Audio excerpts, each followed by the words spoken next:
Welcome to the Celebration of You. I'm your host, Holly Dowling. I'm thrilled to share with you incredible people from all over the world who are living and leading extraordinary lives. From overcoming immense adversity to discovering the secret sauce to leading with courage and grace. Their stories are going to bring you hope and inspiration. Now, let the stories begin. Oh my gosh, today marks a historical moment. Today, in the life of this mission on my heart of this show, The Celebration of You, today we embark on a first ever, and as promised to all of you, I have an amazing guest that you've had the opportunity to be graced with his wisdom, his story, his heart, and we left you hanging and said, we need to do more. So today I welcome back Michael Kutcher, and we are doing part 2. Hi, my friend. Hey, how are you? I'm great. How are you? Great. I'm doing wonderful. I love it. I love it. Can you believe we're really doing it? It's part 2. You said never before. Is that what's never before, a part 2? Or? Yeah. I've never done a series with a guest yet. You are the first. Well, there's always a first, right? And there's just so much more to say, I guess. Well, there is. And there's so much remember, so we can tell the listeners, when we ended the first show, when we did it, Michael and I ended up staying on the phone forever because there's just so much more. And I'm like, oh, and we just had this great connection. So when we scheduled this, we're going to start this kind of at a very breaking point where we left everybody hanging. And that is really a great transition into a huge part of your story and your life, Michael, that continues to impact people all over the world. And this is why I want to celebrate you. So let's start kind of where we left people hanging. And that was in the hospital at 13 when you were told your heart is not going to make it. It's going to stop. And I said to you, did you ever have that moment that you hear about from people where, like, you think the end is here, or you have a moment and you said, oh, that's another story. Oh, yes, that's been another part of my journey. Take us to that moment. And what is it about that that's been a part of the rest of your life? Yeah. Well, I think just to recap kind of where I was and maybe even till kind of the ending of the podcast. The first one was, if you remember, I had just gone into cardiac arrest, and I had spoken about how I had 48 hours, 24 hours to live. And, to your question, do you remember and do you feel that, I think your exact words are, a lot of people vision heaven or see heaven. And did you have any of that? And I have to say yes. Oh. And I think that part of our discussion after the podcast, a sidebar was we started talking about religious views and about, how religion plays into this story. And, I recall praying when I was, in severe cardiac arrest. I remember being resuscitated and actually laying there in my hospital bed with my hands folded and actually challenging God, because this goes back to a deeper kind of upbringing that I had with religion. I was born, raised Irish Catholic all my life, went to catechism every Wednesday night, whether I wanted to or not. And finally at, the age of about 10 or 11, I started asking some real deep questions about religion, and I wanted some proof, and I'm more of a reality-based person. And I couldn't see how, one person could create miracles. It just didn't make sense to me, to take a long story short. So here I am, 13 years old, and I'm lying in bed with hours, 24 hours, 48 hours to live. And what do you do when you're in crisis? You turn to God. Yeah. So I did. And even though I may have had disbeliefs, I basically challenged God. And I said, if you have the power. And if you can do these miracles I'm told you can do, then show me a miracle. And that was a very vivid moment that I remember in this whole story. It's exactly what I was doing, exactly what I said. And, I can't recall before, whether that was, I believe it was before I went in cardiac arrest, because once I went in cardiac arrest, I was basically out of it. Yeah. Right? I was, they come in and they intubate you, they make you comfortable, right? And with that, they make you sleep. So, but as that occurred, as I went into began to go in cardiac arrest, I really got this vision, and what I now attribute to an out-of-body experience, because I went from being in so much pain and so scared of not knowing what's going on, laying in my hospital bed, to actually observing myself over my hospital bed. This is what people say happens. It's a very bizarre feeling, and I've explained it many times, and the only way to really boil it down and explain it is if you can think of yourself looking at something, but that's all you're doing is looking. You have no emotions. You have no feeling of your body. I couldn't, for instance, put my hand out in front of me and say, oh, there's my hand, right? I didn't care. It was just just your vision of looking down upon myself, in this situation. And the whole, everything around me was bright. Almost like if you've been in an operating room and they had those very bright, not neon, but halogen lights. Yes, those very bright ones. And sometimes they have the big round one. Yeah. Right? Yeah. It's almost like that type of light just surrounding you. Really? Yeah, but it's not blinding you because you're not looking into it. It just is kind of surrounding you. And there I am looking down, and I'm seeing doctors and nurses rush into this intensive care bay unit where I'm at, and they're intubating me, and they're caring for me, and they're injecting me with fluids and different things to get my heart, back again, and they're resuscitating me. And after that, it was just I went back, and I frankly blacked out. I mean, I was asleep. I didn't remember anything else until I woke up, and I have a new heart. And you woke up. You were alive. Yeah, you have a new heart. Yeah. I was alive. I remember waking up. I remember my legs not being able to move my legs. And I was very scared. I was like, oh, what's this all about? Why am I paralyzed?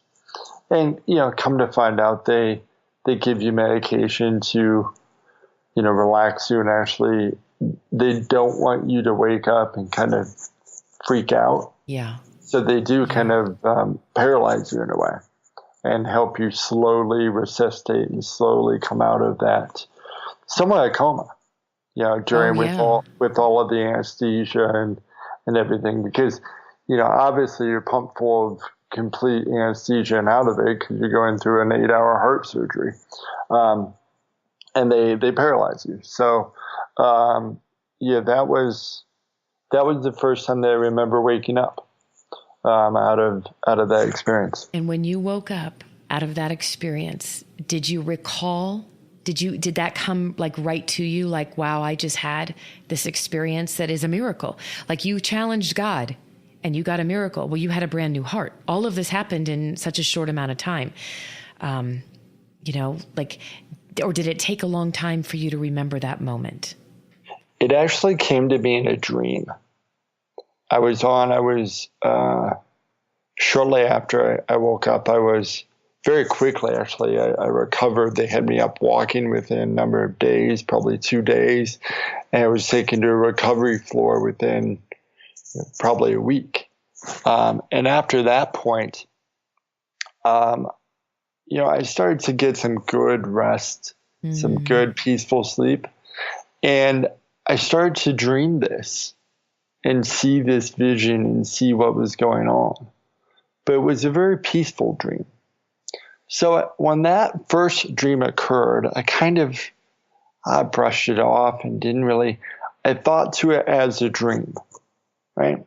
But here I am 26 years later, and I still remember that dream. Just like it was yesterday. You can remember the details. The details. So, and I can't remember a dream I had last night. Well, yes, but it's like, yeah. So what's fascinating about this is you really had, I read all the books. I love to hear, I'm all about true stories, right? And I'm fascinated with the spiritual realm. It's the most important part of who I am. And I think that's why you and I connected so much after we had our first interview. And so what's fascinating to me, Michael, is like that was a pivotal moment. Well, in many ways, that was the second time in your life that you knew you were supposed to be here. It's like your soul and your body knew at 4 pounds you were supposed to be here. You survived and you got here. And now you're getting another gift, another chance at life. How has this, let's go there. Let's talk about the spiritual journey versus religion for you. Talk to us. Tell me what this has been like. How has this impacted you?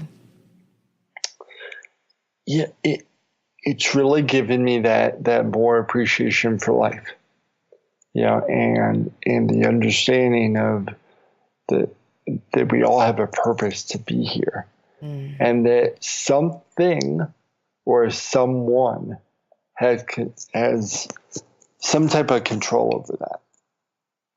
And I wouldn't say that I have gone back to my Catholicism days, and I'm, a Catholic. I would call myself more of a spiritual believer. I've embraced Christianity in my life, and to me, it's a place to just find yourself, and I'm a firm believer that of any religion, whether it be Catholicism, Christianity, whether it be Buddhism, Jewish, I don't care. To me, it's not the label that you put on it. To me, it's that someone has a place to kind of release themselves. Yeah. And at times when I go to that place, it's just warming. It's overwhelming, and it speaks to me. And I can't tell you how many times I've sat in a lecture and I hear a sermon, and you could swear that was just written for you. Yes, I know exactly what you're talking about. You're like the only one there. You're the only one there.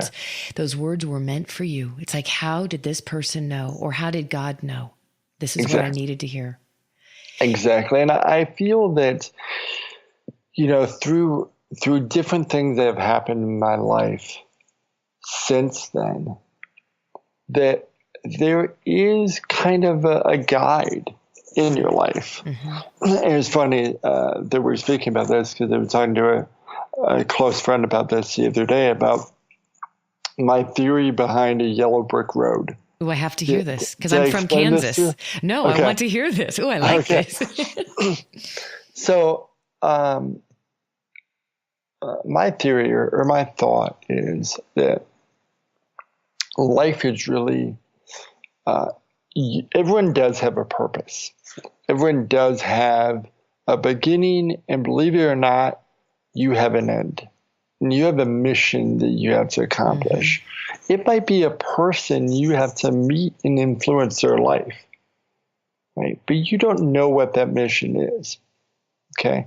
If I told you when you were, we'll say, 15 years old, that, you're going to be a successful doctor, you're going to marry this individual, you're going to live in this town. That is what your life's purpose is. Yeah, what would most people do? Most people, in my mind, would try to search out that person. Yes. They would try Yes. to move Yes. to that city right away when they're 20 years old. Yep. Right? And they would try to fulfill that accomplishment as quick as they could. But what they don't realize is along the way are life's lessons. And there's the yellow brick road that I like to lay out is when you're on that yellow brick road, you're on the path.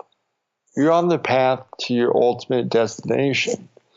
But along the way, there's little streets. There's little avenues. And these little avenues or detours are life's lessons. You may have a lot, you may only have a few.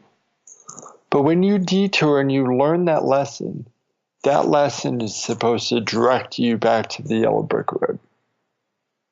I love that visual. Does that make sense? Yes. And you know what I love about that? I love that you just very peacefully took us through a beautiful visual.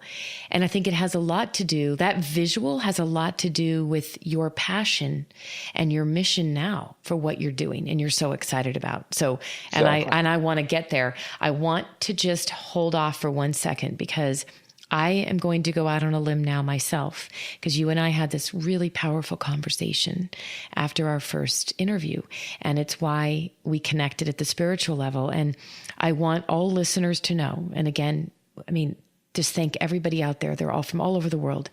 And I was raised in a religious place as well. And I used to struggle and wake up going, I know that there's a God of love. This isn't all about being condemnation. I used to not understand that, right? Like, why is it always, and everybody's got these formalities and this structure, but where is the love? Where is God, that spirit, like that feeling, right? Of knowing there's something bigger or more. And then it took me into my adult life, Michael, and I share this because I think we're on that same plane of realizing I don't believe that one person and only one certain group of people are going to go to heaven. I believe God has created all human beings with beautiful gifts and beautiful, what we've been put on this earth to do. And it took me finally realizing the human. So go back to even biblical or, all of the different written, pieces that are out there in all the different religions. That's the humans putting their touch and saying, we're going to create formality and structure so we can have it look and feel this way. And at the end of the day, to feel and experience God. And I mean, I told you earlier, I'm starting the spiritual quest and it's called Blessed. There's so many hungry people hurting in this world and they're deeply searching for their soul's highest calling. And you just said it a little while ago. It's when you can see it and feel it and hear it. It's when we stop, that old saying, when you stop trying to paddle up the river and you just get in the flow. It's amazing when you let go. I always say every day I pray and get out of my own way. And just let it all happen. But to be truly in touch with that spiritual side, and we all have it. I just think so much of us put so much noise or rules or all this other stuff, and it just blocks the way, right? We don't even get to experience that grace and that joy of living in that place. And this has been an ongoing part of what you've continued to experience of miracles and life lessons, right?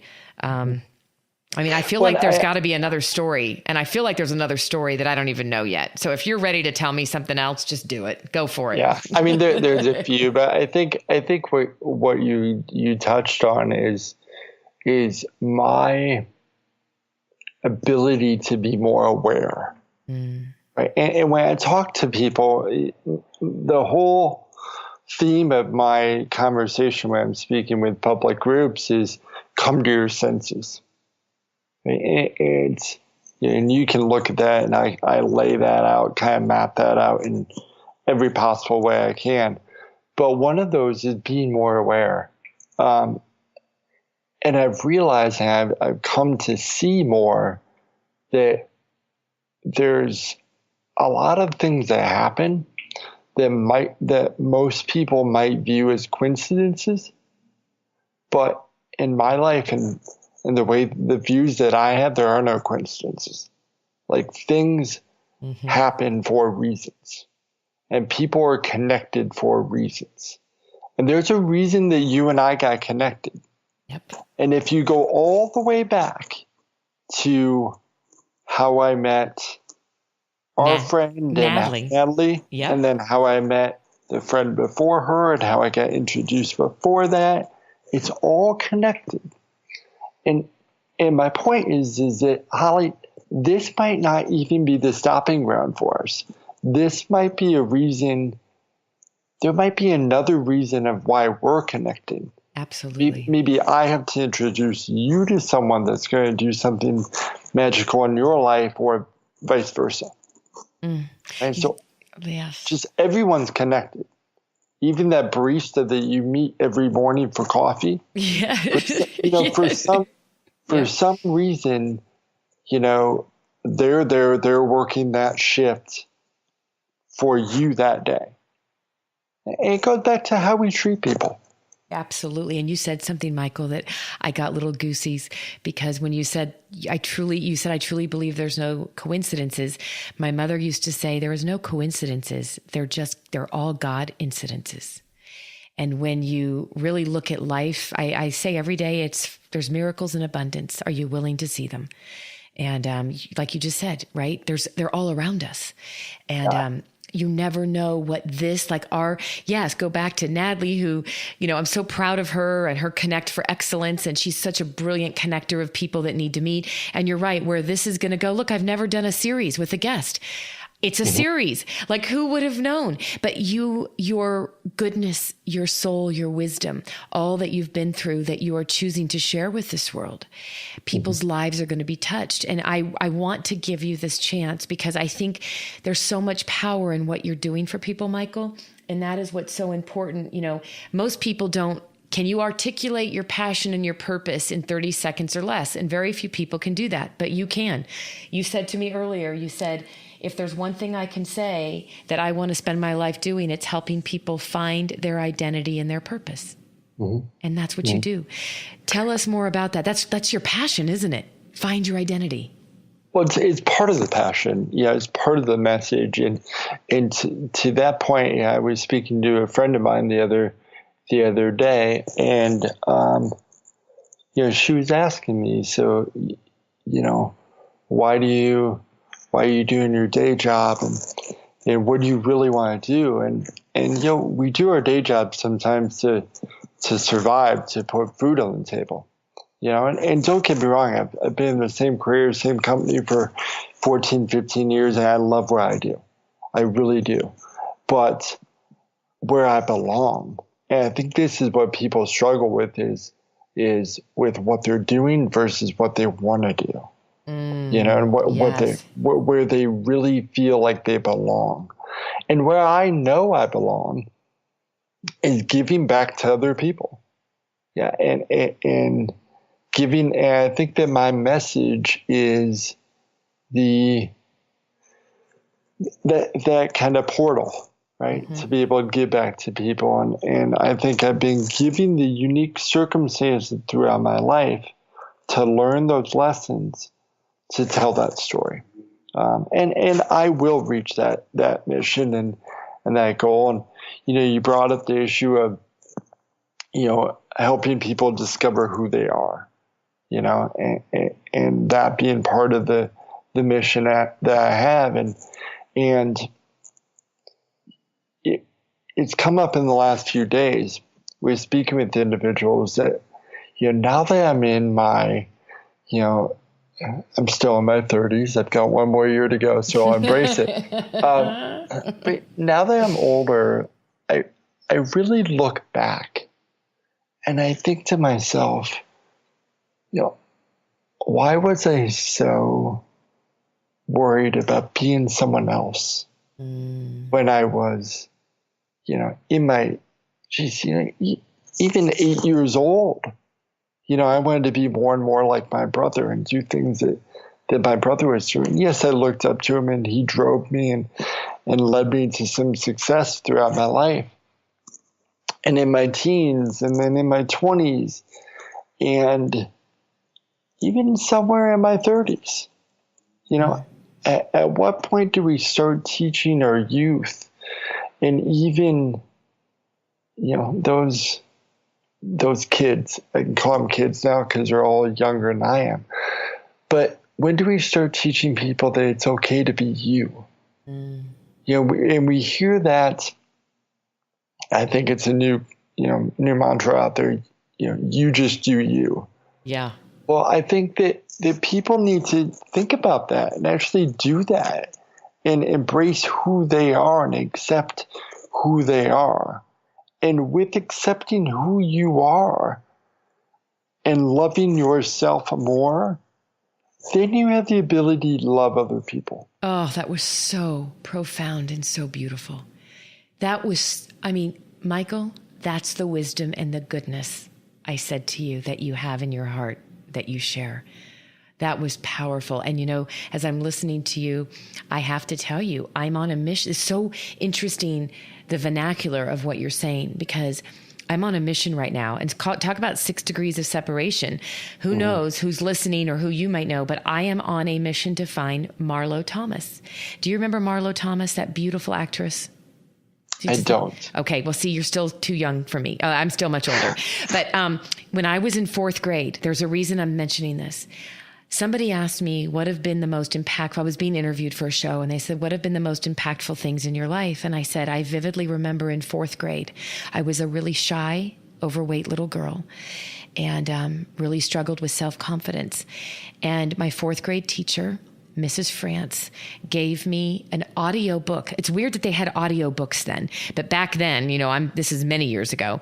This is like right about when you were born, or maybe even a little before that, my friend, but gave me this audio book to listen to. And the book was called Free to Be Me by Marlo Thomas. And that had the hugest impact on my life, Michael. And when somebody I just had forgotten about it. I'm like, I'm on a mission. I need to find this woman. I will seek her out on social media. I'm going to do this to tell her that in 4th grade, because she wrote a book and did a whole thing around free to be me. Think about what you just said. That's what I heard in 4th grade that made me go, I'm good by who I am. Right. Right? Well, but here's the thing as well, and kind of what keeps me going on this path is when I have people with cerebral palsy contact me and they say, you made me realize it's okay. It's okay to admit that I have a disability. That's what drives me. And this is kind of what I'm saying with the whole, you do you and you be you. But back to the whole thought of, when you love yourself, you can love other people. It goes deeper to that, is that you have if you're sitting here criticizing yourself, maybe the way that you look or the way that you feel or the way, your physical appearance or anything, then you have no right to judge other people either. Yeah, it's so true. Love in, love out, garbage in, garbage out. It's something I learned many years ago, and think about how profound that is. When you fill yourself and you let the world and others, and even the way we digest media and knowledge and of any kind, garbage in, garbage is going to come out. Being around negative people, toxic people, right? All that stuff. But love in, love out. When you fill yourself and you fill your bucket up with love and you can love yourself, just like you just said, then you can love others. Love comes out. And I just love this. All right, I have to ask you before we wrap this up, the infamous question that I love to ask my guests that you said, I'll answer that one on the next show. And that is this is probably all aligned with everything we've been talking about, but Michael, and I know you just told us you're 1 year away from the big 4-0, but go back to your early 20s. Your life has been full of so many monumental, miraculous moments, but go back to your early 20s. Maybe it's 20, 25 years old. What advice would you give that young man based on who you are today and what you know today from your life's journey? Yeah, I think you're right. I think it goes back to our conversation that we just had. It's love love yourself. And it's okay to be you, because, I struggled with this whole twin thing for years of, I felt like the lesser of the twin because my brother was always more successful and could do more and more things. And I know that there's a lot of young people out there that, even though they don't have a sibling to compare to, maybe they're doing that with their friends. Yeah. And there's adults out there that are trying to keep up with the Joneses. Yep. At what point do you just say, like the sign that is in my living room right now, it just says someone is happy with less than you have. And I think I mentioned that on the last podcast. It's it all kind of revolves around that, and the appreciation for the things that you do have, and that includes you being you. And when you finally came to terms, and you even said on our last show, right, your brother's always been your biggest defender. He's been your biggest hero. But it took you till you were in your 20s, getting close to 30 to finally accept, and it was that moment with that young girl. And these pivotal moments that can really shape us. And so I hope your family has listened to the first show. I hope they will listen to this show, because what your family what they will realize from you, I'm sure they've already realized this, you're the hero in the family. I mean, sorry, I don't mean to bash your brother, but the reality is that, and I mean, you can tell him I said that. All right. But the reality is that you're the hero in many people's lives. You're the hero that we need to hear from, because you give us hope. And that is why this show exists. And that is why somebody like you's been given numerous miracles and opportunities to continue to live. And I want every listener to know that Michael is passionate about speaking. He shares his story. He goes and speaks on stage. So I just want to really put that shout out to all the listeners, no matter where you live, his story is so impactful and changes lives. And he's in a place now where he's truly wanting to give back and share this if it can make a difference. So please, please, please know, if you ever are looking for that incredible inspiration to be there for your group, large or small, reach out to Michael. And Michael, just to remind people, in case they didn't hear the first show, tell us how best to reach out to you if people want to learn more. Yeah, best way is via website. So just simply michaelkutcher.com.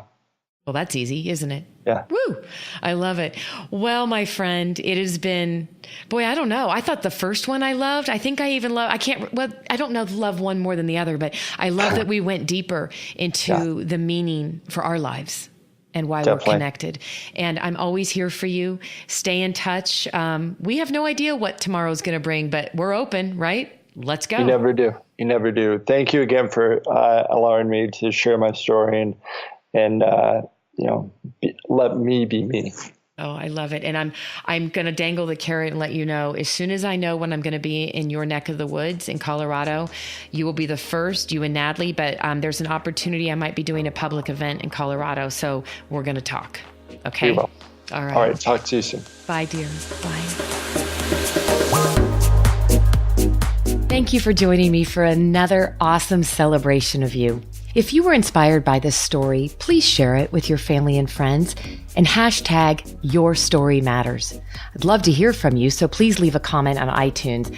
And absolutely, please come to my website, hollydowling.com. Leave a comment there too, and while you're there, pick up your free gift. Most importantly though, just remember that your life is a gift from God. What you do with it is your gift back.